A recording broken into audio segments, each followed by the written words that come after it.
नमस्कार। और आज के संस्करण में आपका स्वागत है।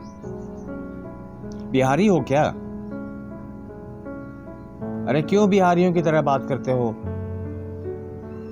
ये हमारे देश में एक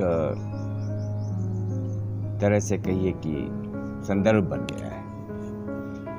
मतलब बिहारी का मतलब ये निकालते हैं कि मूर्ख है, पागल है, बेवकूफ है, गधा है, उल्लू है। लेकिन मैं इस मिथ्या को अभी एक्सप्लेन करूंगा कि क्यों बिहारी बिहारी है और उसके संदर्भ में किस तरह की विवेचना हम कर सकते हैं आंकड़ों के हिसाब से।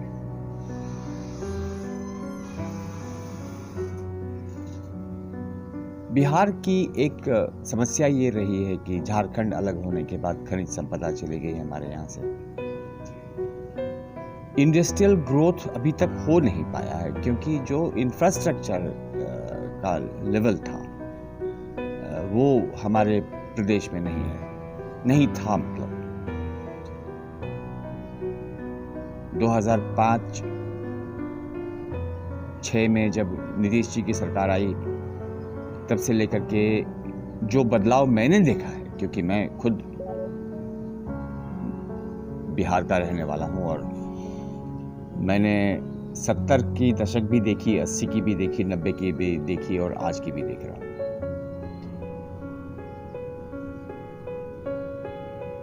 प्राइमरीली बिहार जो है वो कृषि निर्भर प्रदेश है। 70 से 80% लोग कृषि पर ही निर्भर करते हैं क्योंकि ना तो इंडस्ट्री है, ना तो खनिज पदार्थ है, ना तो कुछ और।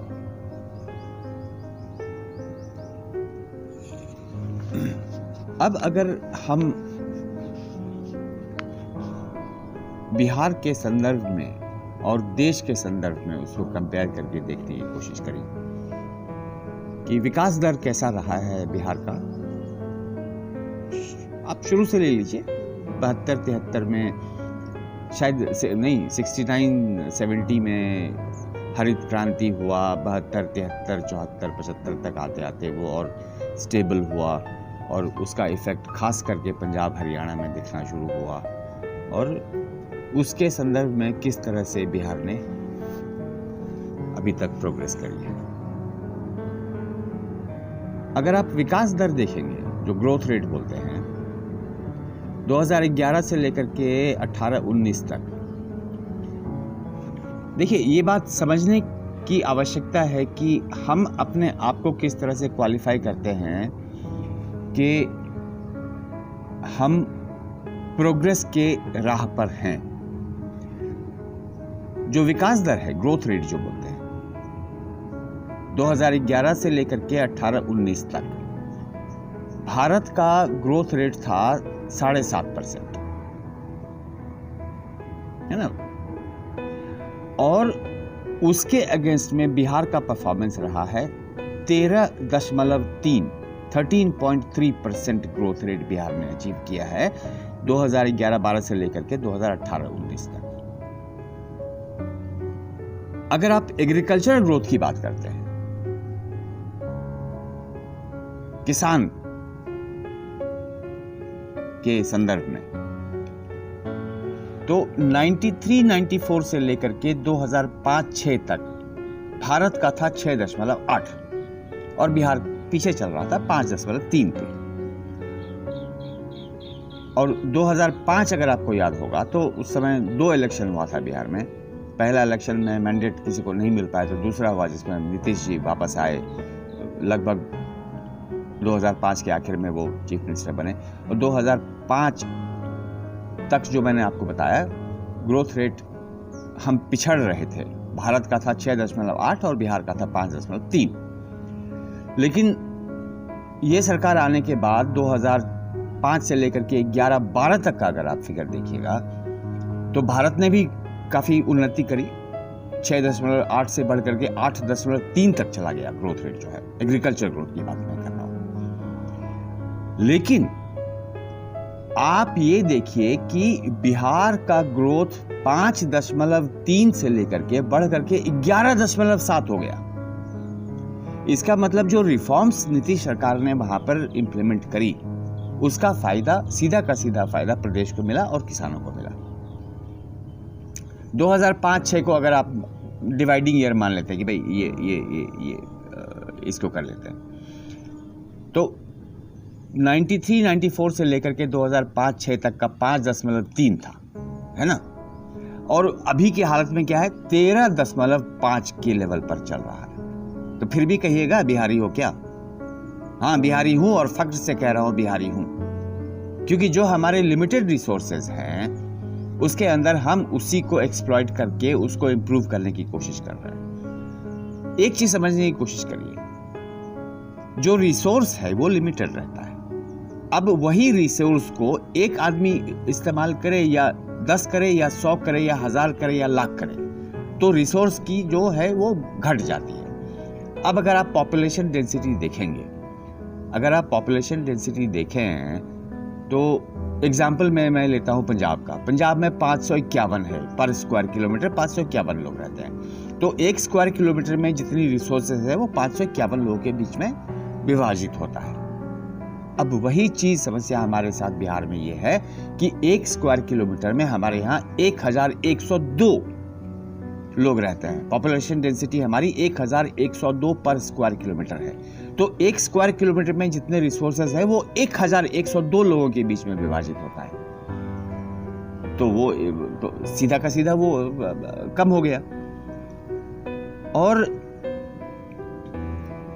इसको भी देखने के बाद, जानने के बाद, समझने के बाद, जिस तरह से आप ग्रोथ रेट देख रहे हैं बिहार का, वो हमेशा से हमेशा 2005-6 के बाद से हमेशा हम नेशनल एवरेज के ऊपर रहे हैं।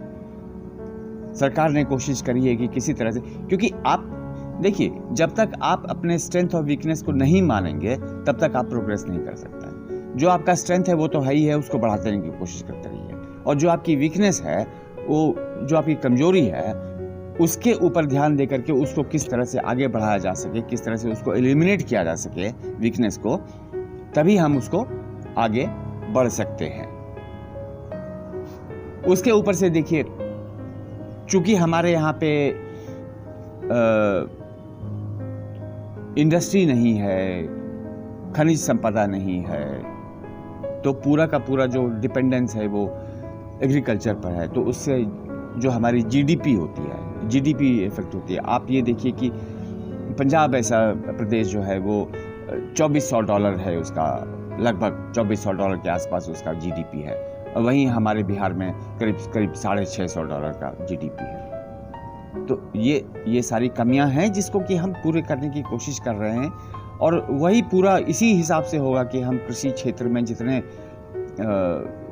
रिफॉर्म्स ला सकें, और जितना आप ये देखिए कि बिहार पूरे भारत में 4था नंबर का स्टेट है जो कि सब्जियां उगाने में सबसे आगे है, 4th, और फल के मामले में 8वां स्टेट है। 29 स्टेट है अपने यहाँ पे, उसमें हम 4थे पर हैं सब्जियां उगाने में और 8वें पर हैं फल उगाने में। समस्या आकर के यहीं पे फंस जाती है कि हम ये चावल और गेहूं के सर्कल से बाहर निकले। चावल और गेहूं आप इसलिए उगाते हैं कि आपको ये पता है कि भाई सरकार FCI के थ्रू, MSP के थ्रू आपका परचेज कर देगी, लेकिन क्या ये समस्या का समाधान है? मेरे ख्याल से नहीं है। अगर हम इसी को थोड़ा सा शिफ्ट करें, मैं पूरी 100% शिफ्ट करने की बात नहीं कर रहा हूँ। लास्ट एपिसोड में मैंने वही कहा कि 50% आप ये उगाइए, चावल और गेहूं, लेकिन बाकी 50% में आप ये सोचिए कि किसी तरह से तिलहन और दाल का उत्पादन कर सकें। अगर तकनीकी कमी है तो आप लिखिए हमें, हम आपको बहुत सारे ऐसे स्टार्टअप्स हैं। तो मैं ये कह रहा था कि अगर हमें चावल और गेहूं से मूव करना है, जो मैं सजेस्ट कर रहा था कि तिलहन और दलहन की तरफ हम आगे बढ़ें, तो उसमें तकनीकी कमी अगर है तो बहुत सारे ऐसे स्टार्टअप हैं जिसके साथ हम संपर्क कर सकते हैं। बहुत सारी गवर्नमेंट एजेंसीज हैं अपने भागलपुर में सबौर में कृषि विश्वविद्यालय है, तो उन लोगों से मिल करके हम जो तकनीकी अपने को नॉलेज चाहिए वो हम वहाँ से ले सकते हैं, और हम अपनी कृषि व्यवस्था को थोड़ा सा बदल सकते हैं। ये क्या है कि वो कहते हैं बेबी स्टेप, बच्चों का स्टेप, एक स्टेप लीजिए, छोटा छोटा स्टेप लेकर के, छोटा छोटा स्टेप लेकर के आगे बढ़ने की कोशिश करते हैं। तो इसको मैं आपसे करबद्ध प्रार्थना करूंगा कि इसको इनकॉर्पोरेट करने की कोशिश करिए। नॉलेज के हिसाब से कोई कमी नहीं है, बहुत सारा नॉलेज है वहाँ पे जिसका हम उपयोग कर सकते हैं। मैं आपसे वही बात कर रहा था कि जो आंकड़े दिए हैं इसके बाद मेरे ख्याल से किसी आदमी को ये कहने की आवश्यकता नहीं है कि बिहारी हो कि नहीं। हाँ, बिहारी हैं और गर्व से बिहारी हैं। मैं इस संदर्भ में यही चीज़ आपसे कहना चाह रहा हूँ कि बिहार में जिस तरह से हमने एग्रीकल्चर रिफॉर्म्स किए हैं पिछले गए 15-20 सालों में, उसको और आगे लेके चलते हैं। आगे लेके चलने का मेरा मतलब ये है कि APMC तो ऐसे भी नहीं रहा वहाँ पे, चलिए ठीक है। MSP के लिए अगर आपको ये लगता है कि भाई इतनी तो हम उत्पादन कर लें कि कम से कम MSP के तहत में चावल और गेहूं बेच करके हमारी बेसिक इनकम वहाँ से निकल आती है, ठीक है। लेकिन अगर प्रोग्रेसिव फार्मिंग करनी है तो आपको तेलहन और दलहन में घुसना ही पड़ेगा। सब्जियां तो वैसे ही हम कर रहे हैं, और सब्जियों में भी हम हॉर्टिकल्चर डिपार्टमेंट के साथ बात करके देखते हैं कि किस तरह से आगे बढ़ सकते हैं। उससे आगे बढ़ते हुए एक और जो डेवलपमेंट हुआ है आज, ये किसान मूवमेंट, ये किसान मूवमेंट नहीं है, ये दलाल मूवमेंट है। मान के चलिए ये पंजाबों के दलालों का मूवमेंट है, और कह रहे हैं कि 14 तारीख से मतलब पूरा का पूरा देश बंद कर देंगे। कृपया करके आप लोग इस चीज को ध्यान में रखें और इसके अंदर बिल्कुल ही सम्मिलित ना होएं। ये किसान का मूवमेंट नहीं है, मैं 1000 बार कह चुका हूं और बाकी लोग भी 1000 बार कह चुके हैं। ये दलालों का मूवमेंट है, और उन दलालों को देश को नहीं करने देंगे, बंधक नहीं लेने देंगे। हमारा फर्ज बनता है। ये दो कौड़ी के लोग अपने सेल्फ इंटरेस्ट के लिए, पैसों की खातिर पूरे देश को बंधक बनाना चाहते हैं, और आप और हम उसके साथ खड़े होंगे? बिल्कुल नहीं। प्रतिरोध करिए,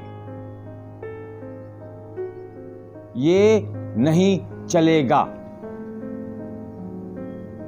देश की अगर उन्नति करनी है तो आप देश को बंद करके उन्नति करेंगे? किस तरह का ये है? देश की उन्नति करने के लिए देश के प्रोसेस में सपोर्ट करना पड़ता है, ना कि देश बंद करना पड़ता है। मैं आपसे फिर एक बार कह रहा हूं, ये किसान मूवमेंट नहीं है, ये किसान आंदोलन नहीं है, ये दलाल आंदोलन है। दलाल, शुद्ध भाषा में बोल रहा हूं मैं, दलाल आंदोलन है, पंजाब के दलालों का आंदोलन है।